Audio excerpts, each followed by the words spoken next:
Hello everybody. Plenty of people often ask where base, but nobody ever asks how base. So in today's video, you and I are going to make a base together, in a little pseudo guide to help teach you how to make your own nifty little bases like I do. This video is a complement to my where should you make your base video that I made last year. I really recommend watching that one before you get stuck into this one. Today I'm going to run you down how I typically make my bases nowadays, showing you the little tricks and nuances I employ when it comes to making not only a functional base, but one I'm happy and comfortable to always come home to, prettied up just how I like it. This isn't a guide for absolutely brand new players to Don't Starve Together, sadly. This is more so for those people who are capable of surviving, but just hate how their ugly bases look a lot of the time. But if you do want me to make beginner-friendly guides, then just let me know. Keep in mind, there is no one correct way to make a base.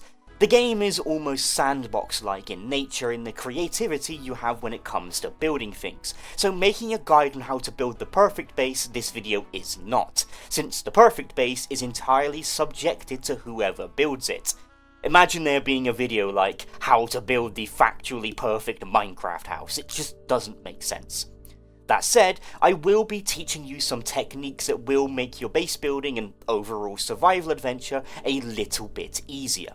So join me as we make a little base together and I explain all the madness along the way. I've actually been using this following design in my testing of the WX78 Insight Tree update and I've been having a blast with it. So let's get stuck in. Now before we actually get started building our base, we need to choose a nice location for it. But luckily for us, we watched the last video I did on that and decided to live in this nice little grassland biome not too far from the spawn. The base design we're going to be building in this video really doesn't depend on where you live, so don't worry too much about it. Just make sure you got plenty of space to grow, possible access to the coast somewhere nearby, and are not too close to ponds or sinkholes, but not too far away either. Easy access to fresh water for farming and caves for exploring is nice, but we don't want the bats or the frogs attacking our home. The first thing I place down when I make a base is an ice Flingomatic. Right, okay, it's time we get into the overall gist of the base then. Obviously, you cannot build an ice Flingomatic right away for your first base since it needs an alchemy engine. The reason I did this for the video's purpose is to show you the space we're going to be working with. You see, one of the biggest and most demanding constants when it comes to making a base in Don't Starve Together is fire protection, both the wildfire kind and the dog kind. Fire can spread out of literally nowhere during summer and destroy your entire base without you knowing. This system alone, despite occurring 3 months after you start your run, will always be a point of oppression when it comes to making a base. And a large reason a lot of bases in general are designed around fire protection as their keystone pillar. There are quite a few ways to curtail such a hazard, but the main and most accessible one will be the use of Flingomatics when you can get your hands on them. And it's for that reason alone why our bases will be designed around the radius of these Flingomatics almost entirely.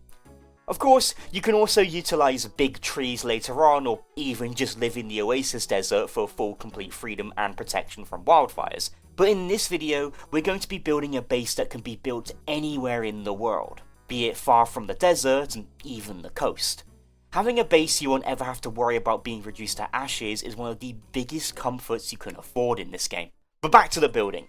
For now, your base would not have a Flingomatic in the middle, so for functional reasons, just pretend it's not even there, and just assume that this big ring showing where we can build is a guide.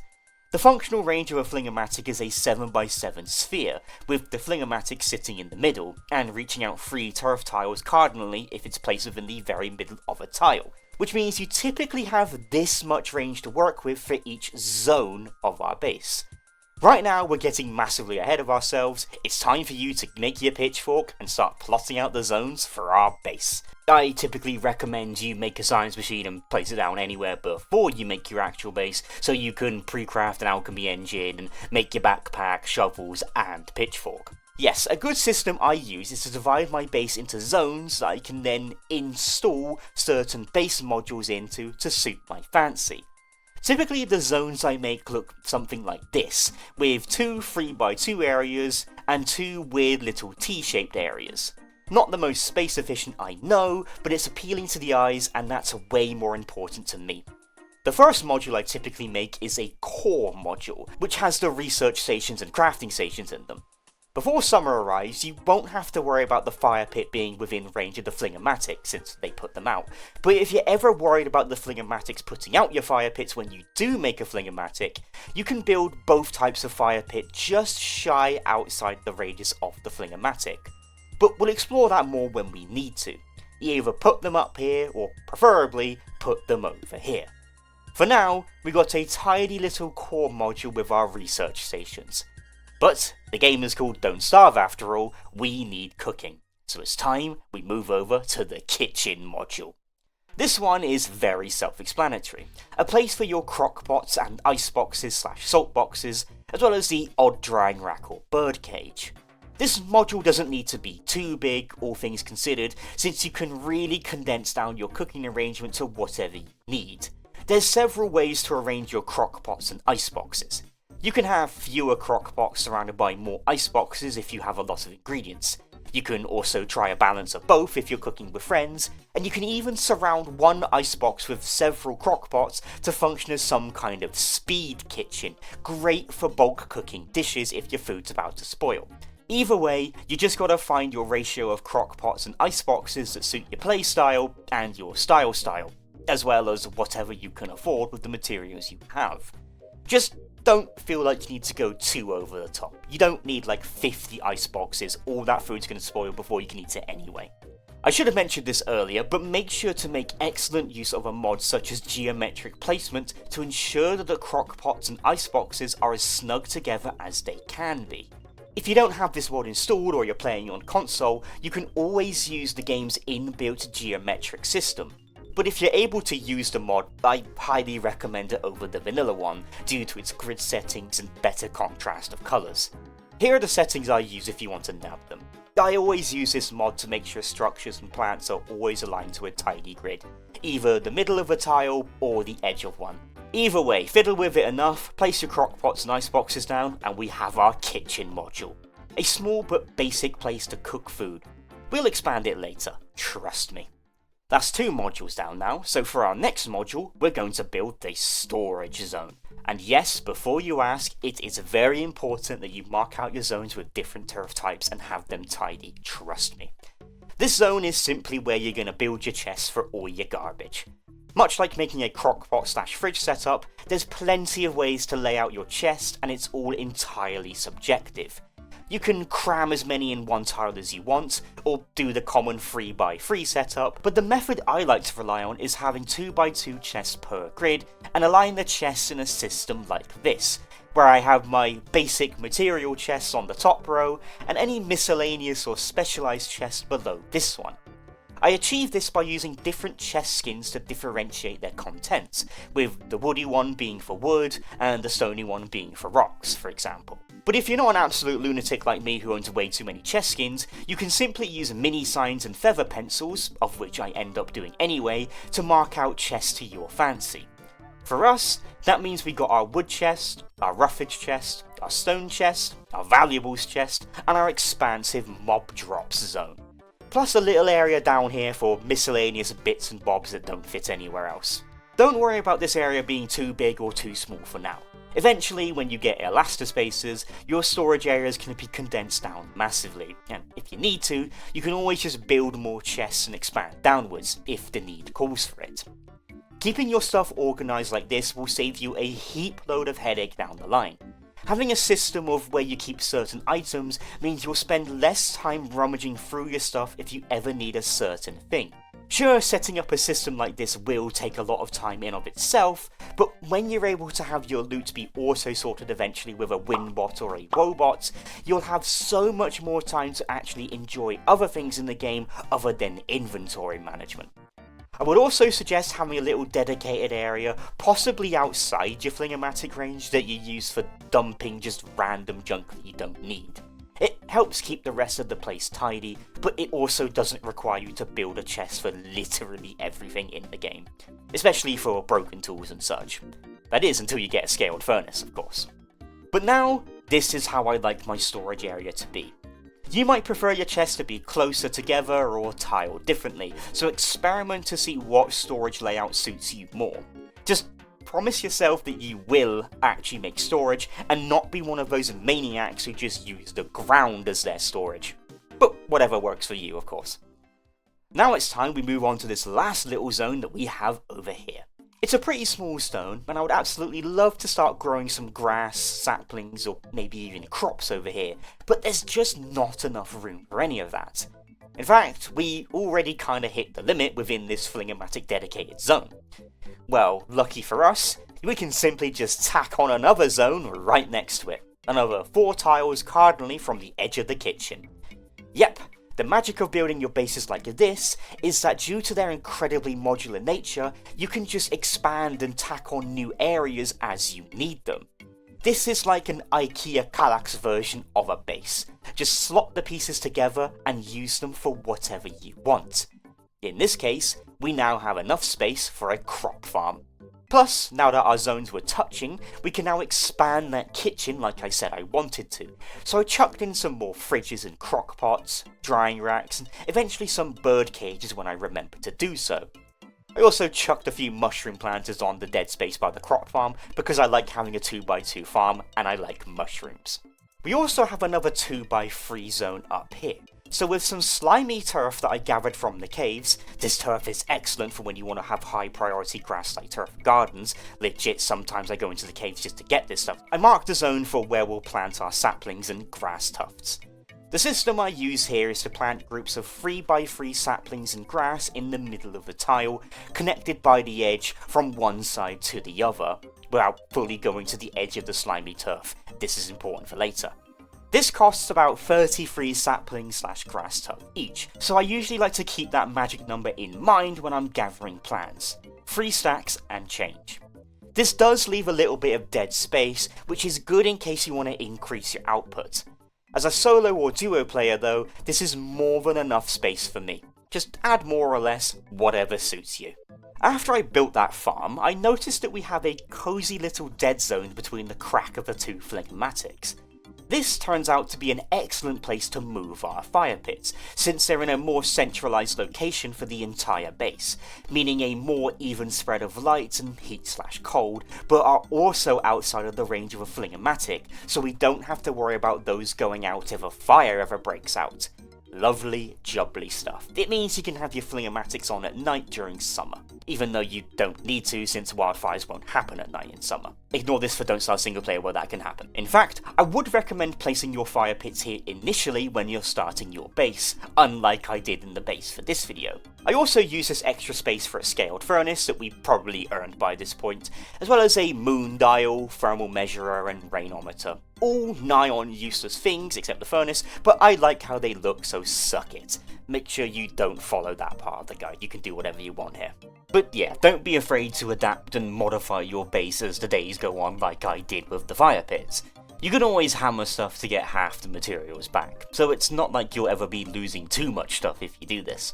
Adapting to what the world throws at you and the whims of your survival is something that every base needs to do, so don't worry if you make a mistake during your initial building or you ever feel like changing stuff up. Doing exactly that means our base now has a much better fire pit placement than it originally did. Just what it needed as it grew in size. Also, lightning rods. Very important part of the base to make sure it doesn't catch fire during spring due to lightning strikes. That is true. Why? In the long run, these won't be as important since we're completely caked up with fire protection, but it's a cheap bit of insurance that we can afford, especially much earlier on in game. You don't gotta worry about their placement too much since they have an absolutely huge radius when compared to the Flingomatics, so I just place them next to them. Ideally though, you could cover your entire base with just one if you place it in the middle because their radius is so big. Let's get back to our little grass farm for a second and introduce a functional but also pretty little bit of spice to it. A wall and a fence. I usually enjoy using a mix of stone walls and fences plus gates to create my boundaries, but you can use whatever you wish. I put this around the grass and twig farm because A, it looks good, and B, it helps keep the grass geckos contained in the event that the grass tufts animate and become annoying. It will happen, trust me. I just don't like those little scamps running around my base all the time. I typically only ever use walls for applications like this, since walls around the entire outside of the base is pretty restrictive and not very good at keeping anything out besides yourself. I will say though, it can look very pretty if done well. Now that we have our roughage production zone finish, let's go on back over to that failed farm I tried to make earlier in the first Flinger zone. You could have and probably should have done this way earlier, but filling this space up with berry bushes is a very good use of this space. Guess how many berry bushes we can fit in here? Not 33, it's 27. Not the same as the roughage area, but still about 3 stacks. That's why I always make sure to get 3 stacks of grass, saplings or berry bushes when I'm out adventuring for the first time. However many berries you think you want or need can be increased or decreased respectively. To be fair, I don't really use berry bushes all too much once I have a good crop farm going, but you do you. It's always nice to have a little bit of extra food just in case.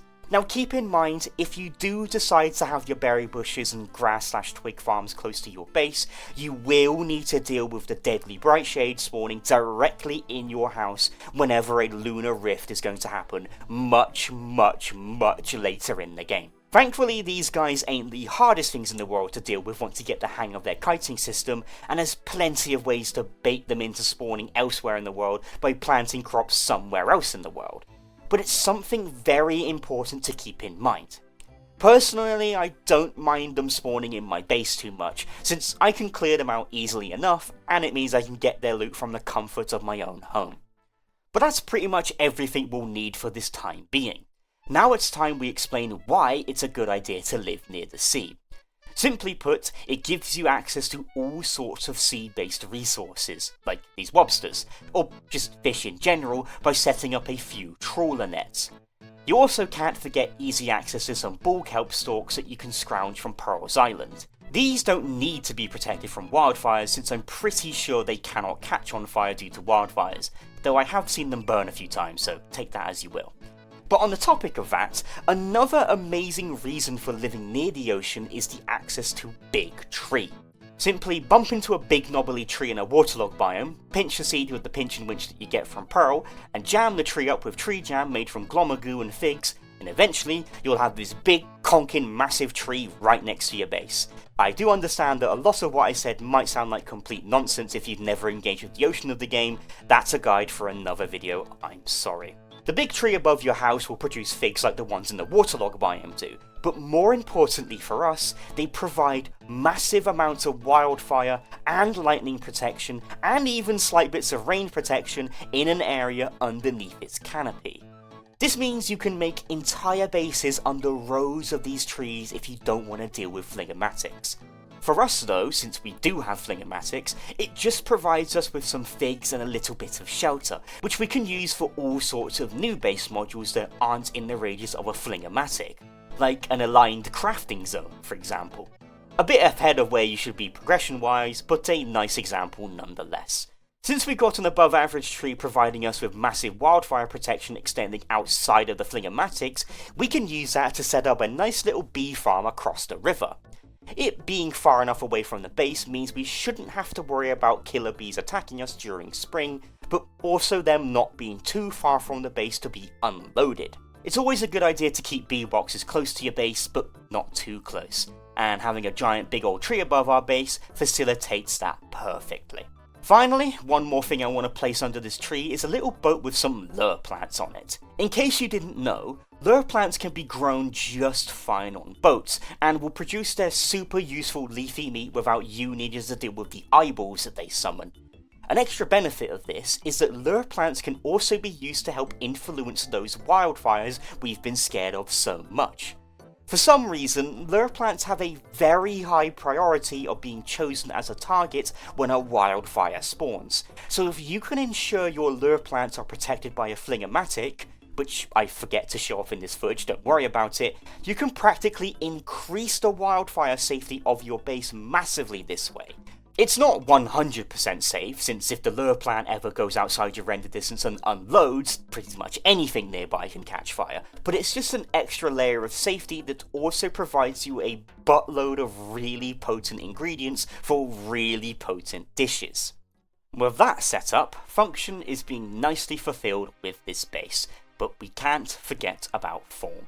As you can see, I dedicate a lot of space and time to turfing the area out with wood floors and all sorts of marble flooring, but it's up to you to find whatever turf tiles you like the most.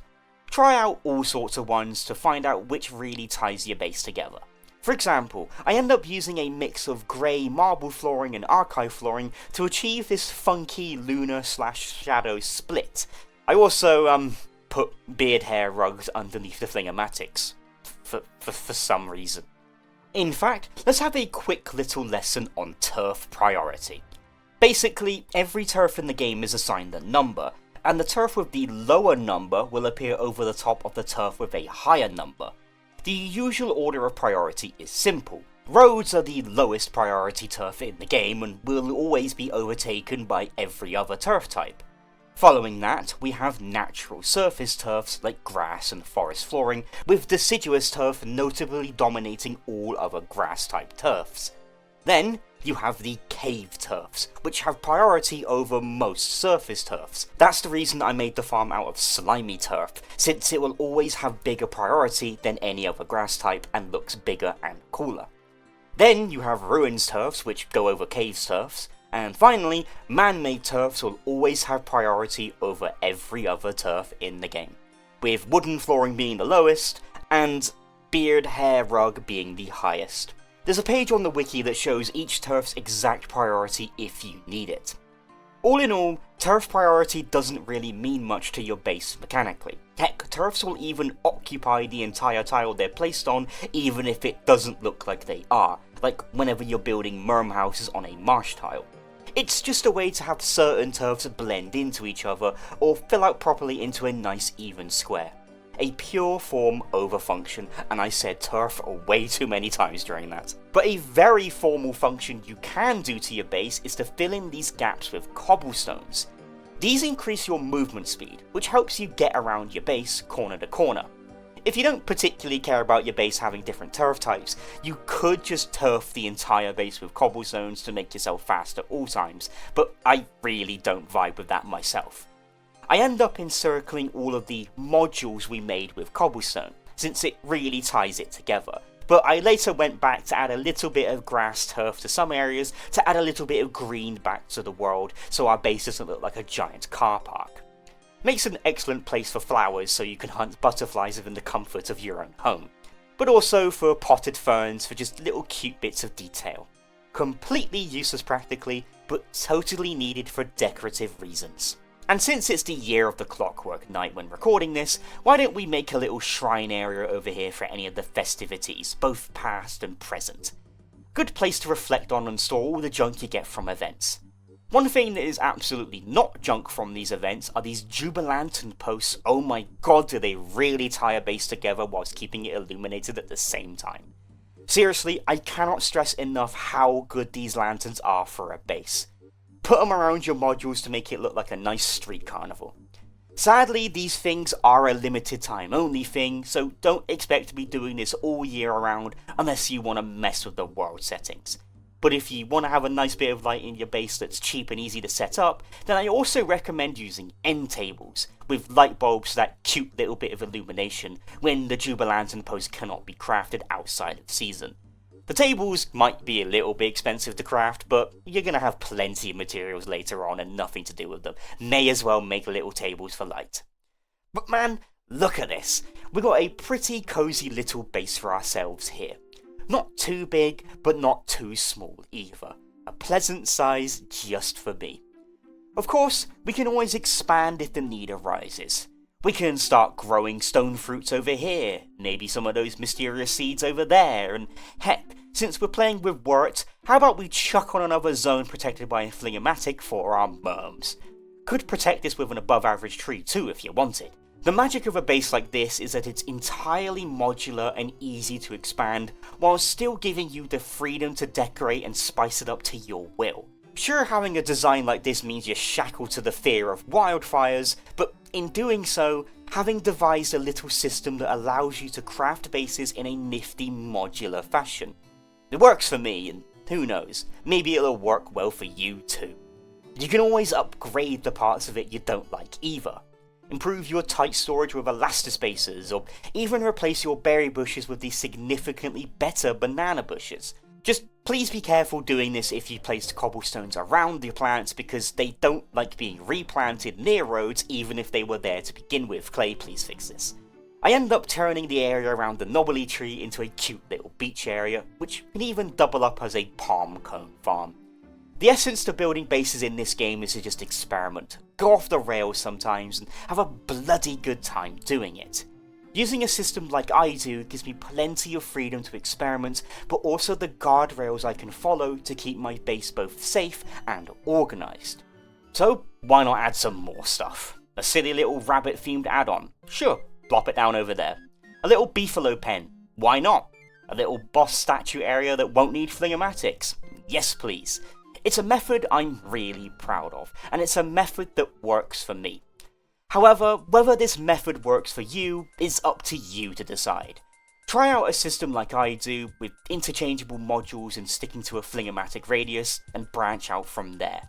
Make your own types and shapes of modules, put your Flingomatics closer or further apart, or even don't worry about wildfires overall and just live in the oasis, or even turn wildfires off in the world settings. Who cares how you make your bases or play your game other than you, as long as you have a good time doing it.